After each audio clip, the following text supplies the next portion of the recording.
Welcome to this week's video interview. And today what we're going to be talking about is the role of supervisors and what your expectations should be of them and what their expectations are of you. So I'm going to be talking to three experienced supervisors in DIT, Lucy Horan, Geraldine Gorham and John Ryan. So thanks very much for coming today. And let's start by just talking about what is the role of supervisors and what it's not. So we start with what it is. Okay, well, I suppose the role of the supervisor is to guide the student in the process, because the supervisor will have gone through this process previously, whereas the student may not have, and therefore, I mean, the supervisor can give guidance and direction in the overall research process, from the setting of the topic, the objectives, through to identifying literature and the research design, and down through analysis and recommendations. So that whole process is very important, I suppose, to outline from the beginning, but that will be supported as well by things like this reference handbook and other research material, but that guidance role and feedback role, I think, is it's very quite important, that word guidance, isn't it, Lucy? Like we always have this debate, don't we, about whether we should be calling them supervisors or advisors. And, you know, I always fall back into the supervisor type of thing, but really it is more of an advisory role, isn't it? Absolutely, yeah. I always think of the word facilitator, like that we will facilitate them through the process, but that they have to remember that the work is very, very much their own. We will give as much help as we can in terms of guiding them and pointing out where they might be perhaps going into a subject too deeply or not deeply enough.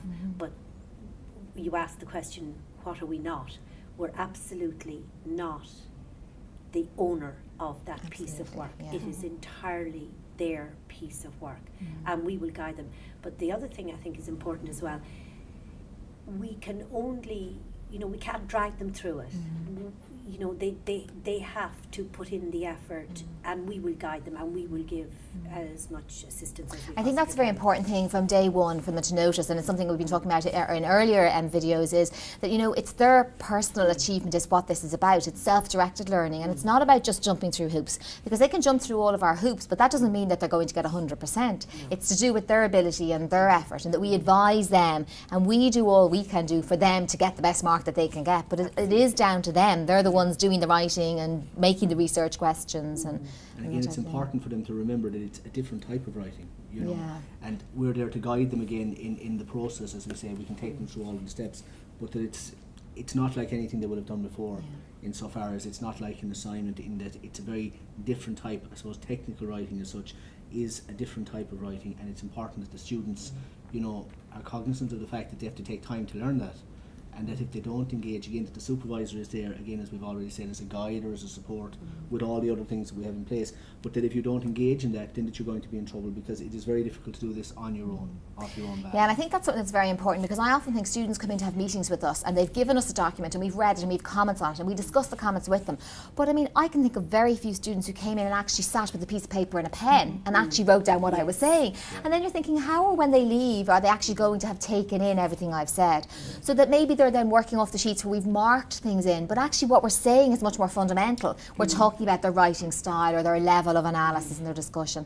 So I think that's even one small thing that students can do in terms of meeting is to take notes and to be aware. And there is a logbook for any students, or supervisors to do that. And that's important, maybe to have like a list of, this is what the outcome of this meeting is, what I need to go and look at. I think the logbook is very important, and personally I would always use the logbook and have a to-do list as a result of every meeting, so the student very clearly knows what's on the to-do list for the next week or 2 weeks that they're working on, and then to review that when the next meeting happens, to see if they've actually done the things identified on the to-do list.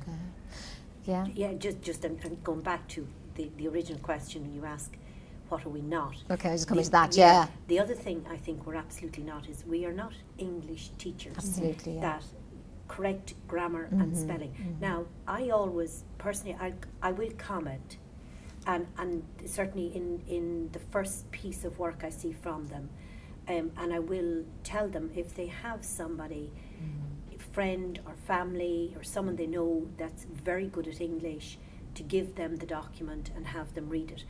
But as we all know, the standard of English sometimes isn't what we would like, and people have to pay particular attention to it.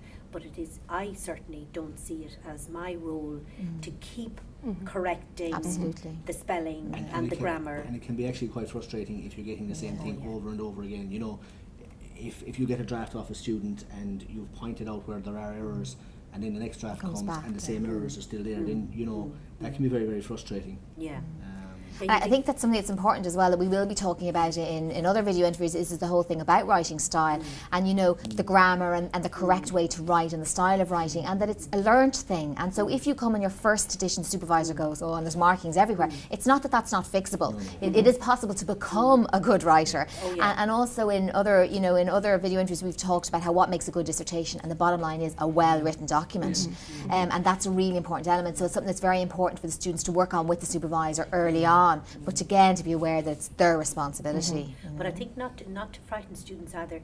I think the first time we meet them, the first time they present us with a piece of work, like, we don't expect it to be absolutely perfect.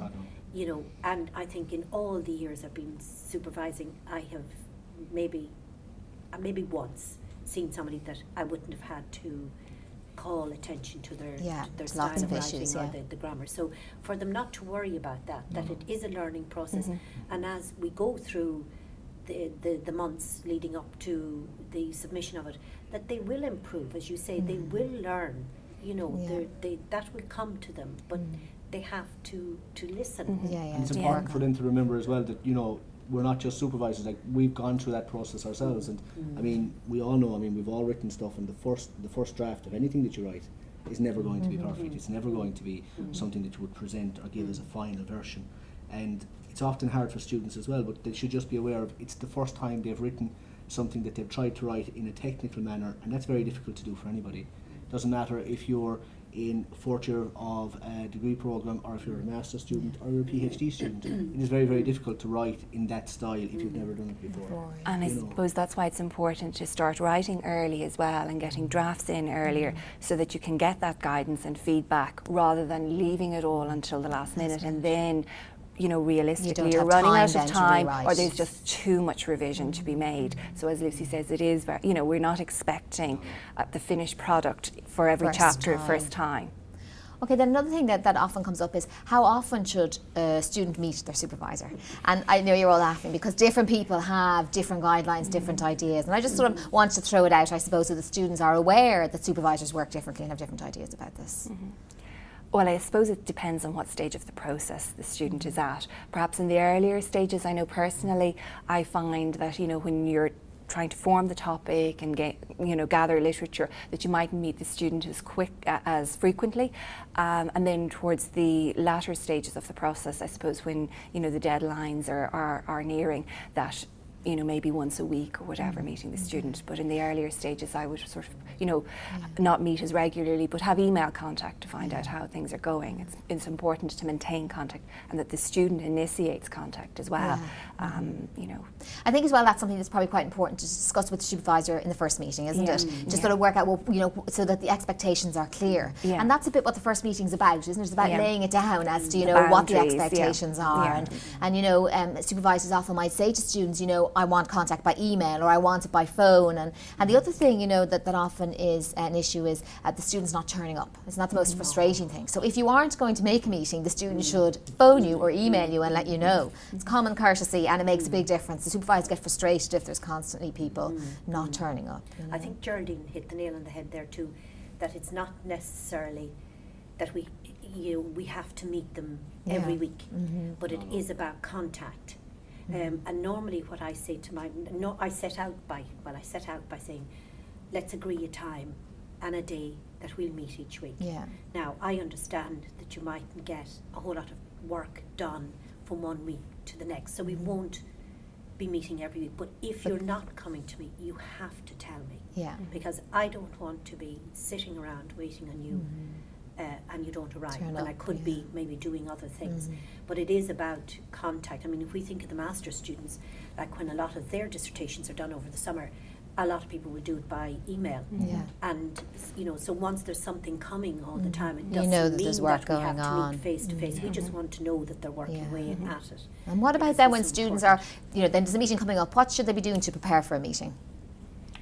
Well, they should, I suppose, certainly if you're looking to meet your supervisor, that you should have some material for them to review for you, most likely. And again, that you have to give the supervisor time to review that material. So, for instance, if you're meeting a supervisor, just for instance, on a Thursday morning, there's no point in sending the supervisor something at 5 o'clock on Wednesday night and saying, can you have this read for tomorrow morning? And I think that's important, isn't it? Because I think it's pointless exercise sitting in a room when you haven't read the document and that's pointless. There's nothing going to come out of that meeting. You have to give somebody at least, I mean, I would always say at least 2 days to get the material reviewed so that you can give decent feedback and proper comments, and that's important.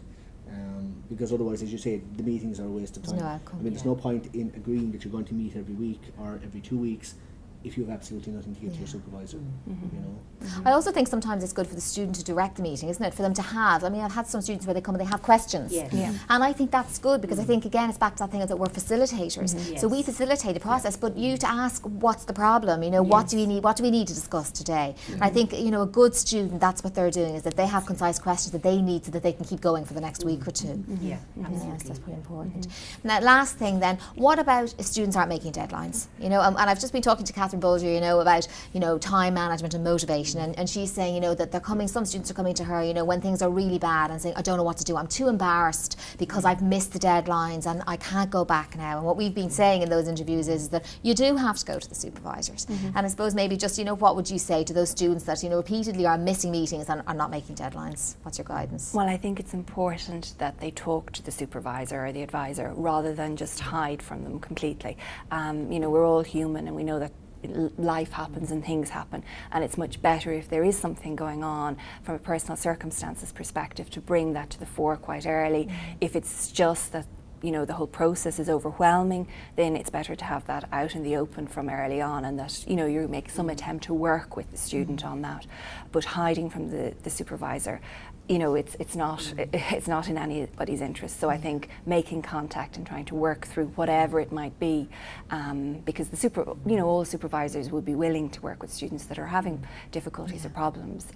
So it is important to make contact. Again, supervisors, again, as you say, we're all human. We've all been there ourselves in our own academic careers where we've maybe missed a deadline or two ourselves. And we understand that, as you say, life happens. But as if you hide from it, the problem isn't going to get any better.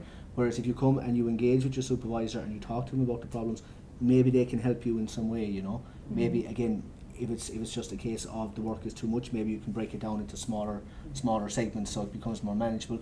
If it's a larger problem, maybe your supervisor can help you get help from student services or from wherever it's necessary. But again, I suppose to treat your supervisor as a resource. They're a resource that are there, and their sole aim is to help you get as good a mark as you can for your thesis. And I do think, though, what is very important is that, and again it goes back to the very original question, I don't see personally that it's my role to chase a student. No. Now, if I have a situation where there, I've set, we've kind of agreed a, tentative date to meet up or whatever, and they don't appear and I don't hear anything, I will of course send that email. But it is not my role to chase a student down. It's just not my role. I think that goes back to the whole nux of it, which is that it's it's their project, it's their piece of work, and that they're taking ownership. And in some ways, this, of all the things that they've done through their academic career, this is the one thing which singles them out because it's all their own work, and it does separate the strong students from the ones that struggle more. And it's the thing that's going to make a difference when they go to the workplace, is that you have to be able to control your own deadlines and your own work, and much more so out in the workplace. And that's why it's a good. It's something that's always looked at. If you go to any job interview, it's one of the things that will always come up is what was your thesis topic, what grade did you get for your thesis, and again that's very much as a capstone piece of work. It tells the person who's interviewing you very, very quickly what kind of person is this person. Like if they've got, would say, 40% in their thesis, what does that tell you relative to the person who's got 60 or 70%? But again, I suppose to treat us as a resource, we're the same as, if you want to look at it, I suppose, in terms of we're like the library or we're like the internet or so on. We're a resource there to guide the student and to help them. Not 24/7. Not 24/7. Can't do 24/7. Not quite yet. We're not online. No. Wait for that for next year.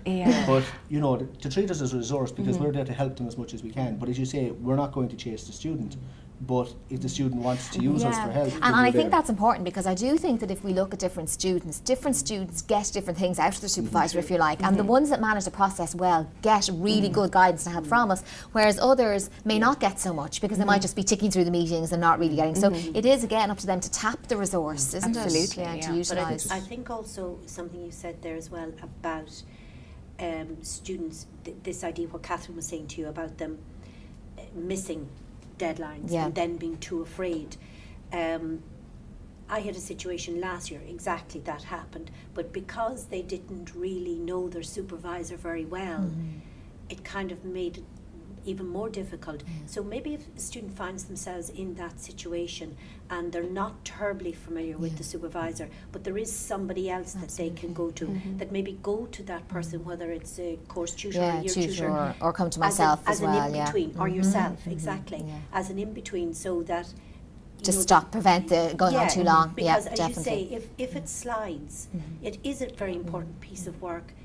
It does give a huge indicator as to the type of person they are, and that even if you never go into academia, that's very important for you in terms of research or being able to stand on your own 2 feet and deliver something.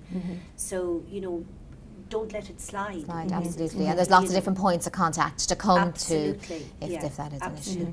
Okay. Okay, thanks very much. So there's some good tips and useful information to get you started in terms of meeting with your supervisor and setting out the guidelines in terms of your expectations and their expectations. See you next time.